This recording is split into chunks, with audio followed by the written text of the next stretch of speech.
গাড়ির মধ্যে সমস্ত লেপ কাঁথা নিয়ে দূরে কোথাও বেড়াতে যাচ্ছি। সব কিছু জায়গা হচ্ছে না। আশরাফ ভাইকে বললাম চলে আসতে, ওনার গাড়িতে যদি কিছু দেওয়া যায়। প্রচন্ড বাজে গন্ধ। আশরাফ ভাই চলে এসছেন, দেখি কিছু দেওয়া যায় কিনা ওনার গাড়িতে। দেখছেন, আমি বলছিলাম না ঝড়ের রাতে যেতে হবে। আমার কথা কখনো মাটিতে পড়ে না। হ্যাঁ, আপনারা একটু বলছিলাম কিন্তু যে আপনার এই অ্যাবিলিটি আছে। আলহামদুলিল্লাহ আলহামদুলিল্লাহ। বলছিলাম না যে ঝড়ে যাব। হ্যাঁ, চৈতি আজকে এই জার্নিটা যখন প্ল্যান করি তখন আমি বলেছিলাম সবাইকে যে খুব ঝড়ের রাতে আমাদেরকে যেতে হবে। সবাই তখন হেসে হেসে উড়িয়ে দিয়েছে কথা, কিন্তু আকস্মিকভাবেই হঠাৎ করে তুষার ঝড় শুরু হতে যাচ্ছে। এখন তো না গিয়ে উপায় নেই, সব রেডি, এর মধ্যে রওনা হচ্ছে। হ্যাঁ, ডিজে ইজ মোর কিন্তু প্রফেশনাল। হ্যাঁ, I really want to buy one. কিন্তু এটা অনেক অনেক অনেক এডিটিং লাগে। কিন্তু কি লাগে এডিটিং? হ্যাঁ, এটা আপনার জন্য আনছি গিফট। কোনটা? এটা আচ্ছা আচ্ছা, হ্যাঁ এটা লাগবে, এটা রাখতে ভিতরে বসো হবে। এটা এটা আমার জন্য গিফট, মানে দিশা পাঠাইছে। ও আচ্ছা আচ্ছা, এটা আমি আপনার জন্য আমার গিফট, আমার তরফ থেকে। ও ওয়াও। চৈতি এটা সামনের সিটে রাখো, এটা এটা এটা আমি এখানে রাখতেছি। ফ্লাইং অবজেক্ট রাখেন না ভাইয়া। না না, ওইটা একটু নিচে ফেলায় রাখো। আছে, তুমি বসে যেতে পারো, ঠান্ডা লাগে যাবে। মোটামুটি সব প্যাকিং ডান। এখন সবাই আল্লাহর নাম নিয়ে রওনা। সবাই আর চলতেছে পর্যন্ত আমরা।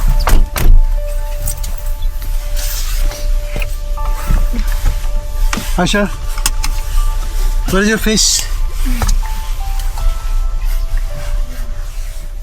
আমাদের গাড়িতে আমরা 6 জন, এখানে তারটা এছাড়াও আশরাফ ভাইদের গাড়ি যাচ্ছে, এই যে আমরা এই বাসার রিয়াদ ভাইদের গাড়ি যাচ্ছে, এবং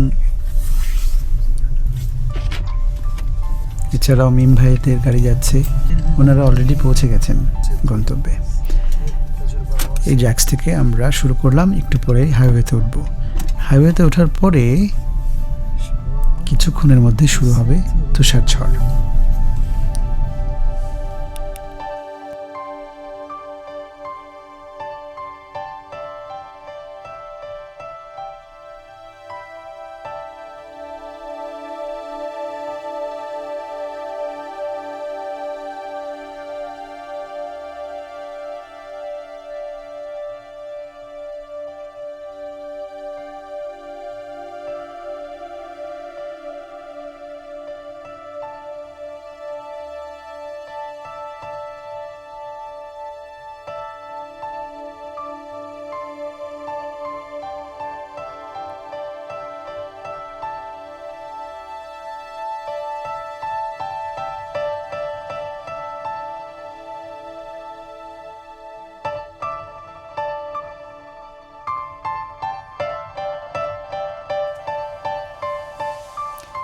এক্ষুনি হাইওয়ে টার্নটা নিতে হবে।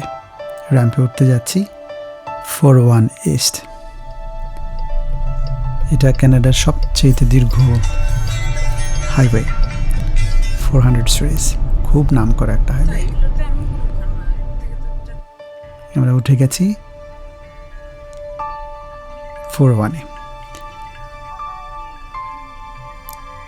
এখানে স্পিড লিমিট 100, কিন্তু মানুষ গাড়ি চালায় 130, 40, 50-এও চালায়।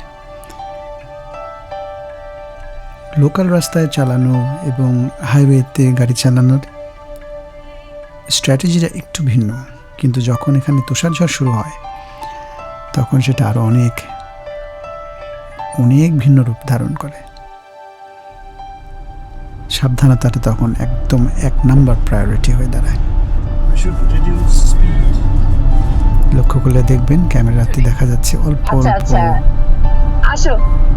ফোন এসছে।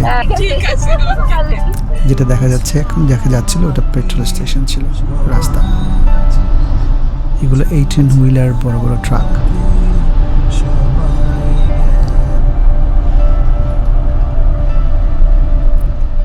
আস্তে আস্তে শুরু হয়ে যাচ্ছে তুষারপাত। এই স্নো স্টর্মগুলো খুবই রাস্তাকে স্লিপারি করে তোলে। সামনের গাড়ির ব্রেক লাইট দেখে বোঝা যাচ্ছে সবাই স্লো ডাউন করছে আস্তে আস্তে। হ্যাঁ, এটা 50 মেগাবাইট লক্ষ্য করলে দেখা যাবে ভিজিবিলিটিটা কমে আসছে, গাড়ির টান স্নোর দেবে। পরিমাণটা আস্তে আস্তে বাড়ছে। আমি দেখছি ওখানে গাড়ি আমি ফুল অ্যাটেনশন দিয়েছিলাম যে দরকার হচ্ছে এই লোকটার থেকে দূরে থাকা এবং থেকে গাড়ির গতি কমিয়ে দিয়ে আমি ডান দিকের লেনে চলে এসেছি এবং খুব ধীরে ধীরে যাচ্ছি। আরেকটা জিনিস অন্য গাড়ির থেকে আমাদের সাথে ফোনে কথা বলছেন, ওনারা জানতে চাচ্ছেন যে আমাদের অবস্থা কি, আমরা কত দূর। আমরা সবার আগে ছিলাম। এটা খুব ভালো জিনিস, আই লাইক। প্ল্যান করা হলো যে সামনের পেট্রোল স্টেশনে সবাই দাঁড়াবো, সকালে নাকি মাইনাস ওখান থেকে আবার একত্রিত হয়ে রওনা দেব। কিছুই নাই এখনো এখানে সম্ভবত 30-35 কিলোমিটার দূরে আমি পেট্রোল স্টেশন। হ্যাঁ আমাদের গতি এতই কমিয়ে নিয়ে এসেছি যে অন্যান্য গাড়ি আমাদেরকে পার করে চলে যাচ্ছে। পারপাস হচ্ছে আমি যে সারাদিন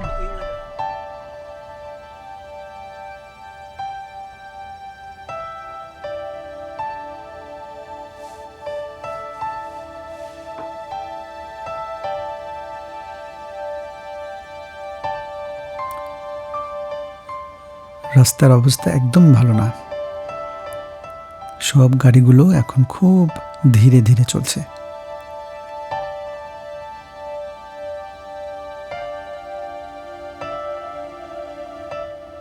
একটু এদিক সেদিক ড্রাইভ করলেই গাড়ি ট্র্যাক থেকে সরে গিয়ে অন্য ট্র্যাকে চলে যেতে পারে অথবা রাস্তার বাইরে পড়ে যেতে পারে। সঠিক দূরত্বে না থাকলে সামনের গাড়ির সাথে কলিশন হতে পারে।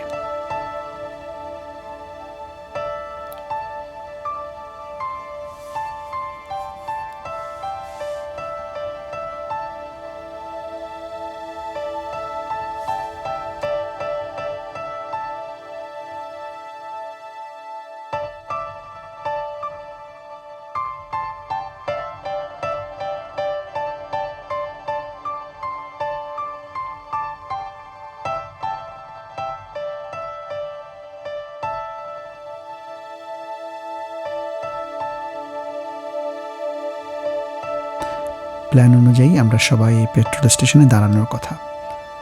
এখানে একটা অলৌকিক ঘটনা ঘটেছে। এখানে আমাদের দাঁড়ানোর কোনো প্রয়োজন ছিল না, কিন্তু নিতান্তই সবাই একত্রিত হওয়ার জন্য দাঁড়ালাম। কিন্তু তখনই লক্ষ্য করলাম আমার গাড়িতে ওয়াশার ফ্লুইড সিগন্যাল দিচ্ছে। এই ওয়েদারে ওয়াশার ফ্লুইড ছাড়া গাড়ি চালানো অসম্ভব। আল্লাহর রহমত, যদি না দাঁড়াতাম আর ওয়াশার ফ্লুইড শেষ হয়ে যেত তাহলে ওয়াইপার ব্লেড ইউজ করতে পারতাম না। এই ওয়েদারে 4-1-এ দাঁড়ানো অসম্ভব। অন্য কারো কাছ থেকে নিতে চাইলেও তাকেও দাঁড়াতে হতো। দাঁড়ানো এবং আবার স্পিড মার্চ করা একটা ভীষণ ঝুঁকিপূর্ণ কাজ হতো। যে যার গাড়ির থেকে খাবার দাবার বের করে একটু খেয়ে নিচ্ছি, যদিও এখানে দোকানে খুব ভালো খাবার পাওয়া যায় পাশে, কিন্তু তারপরে সে যাটা কিন্তু তারপরেও আড্ডা মারতে থাকে তো। নিজেরা নিয়ে আচ্ছা, এসছে, আমি লিসা, ভিতরে এই যাওয়ার নিয়ে আর আসি। কোনো প্রয়োজন নেই। কিরম লাগবে বলেন? আমি always আশরাফ নিয়ে ভাই আসি বলছে এগুলা। তার কাছে ওয়াশার ফ্লুইড আছে, একটাই ছিল কিন্তু আমি আমার কাছে, তাকে বললাম নো যে নো না, নো, ইউ নিড ইট। আমি কিনবো। আমি- ওনার মাত্র একটাই ছিল, ওনার লাগতে পারে এই ওয়েদারে। আমি ওই পেট্রোল স্টেশন থেকে গিয়ে ওয়াশার ফ্লুইড নিয়ে আসবো বললাম। Good to see you. Take it. সেই রকম বিষয় ছেড়ে গেছে না অনেক সুন্দর Get কাছে back. এটা না। ইয়া দিয়া আচ্ছা, ভাই, আমি একটু নিয়ে আসি। নাও, ঠিক আছে, আপনি নাও। চলেন।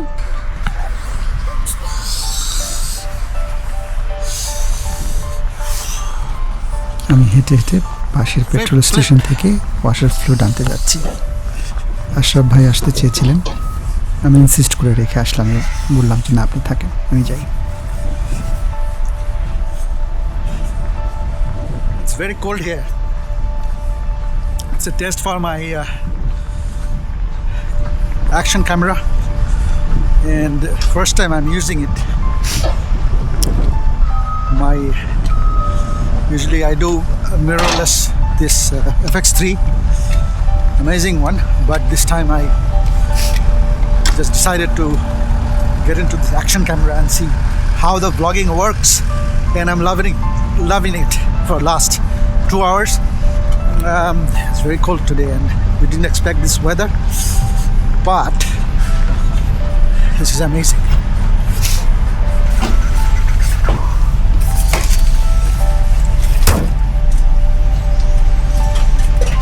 Maybe I should pay first and then.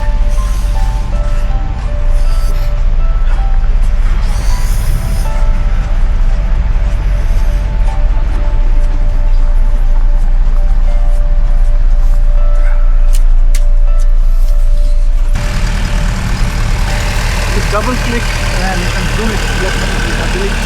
This let me zoom it. Fantastic.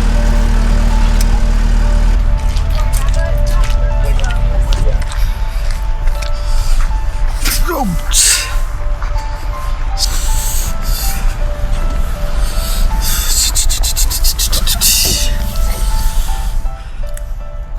ফিরে এসে গাড়ি স্টার্ট দিয়ে গাড়ির হিটার থেকে হাতটাকে একটু গরম করতে যাচ্ছি।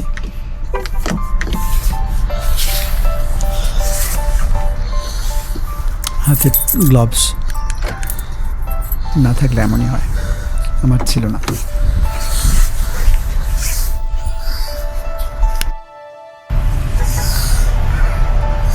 হাতটাকে একটু গরম করে নিয়েছি, বার্নিং কোল্ড।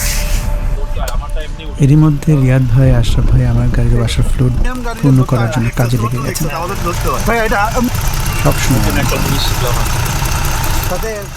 সব সময় সাহায্যের হাত বাড়িয়ে দেন।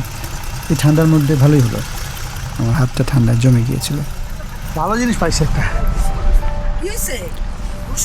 সবাই ফিরে আসছি, আমরা আবার রওনা দেবো এখন ইনশাআল্লাহ।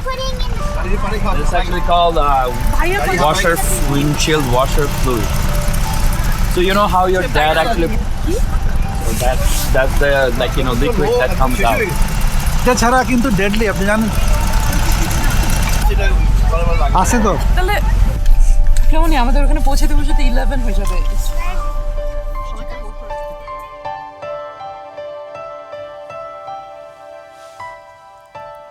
ঝড়টা একটু কমেছে, কিন্তু রাস্তার অবস্থা এখনো ঠিক হয়নি।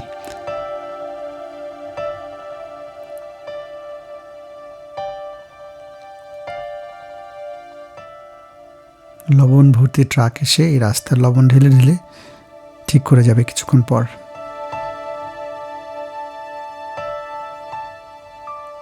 গভীর অন্ধকার, শহর থেকে দূরে।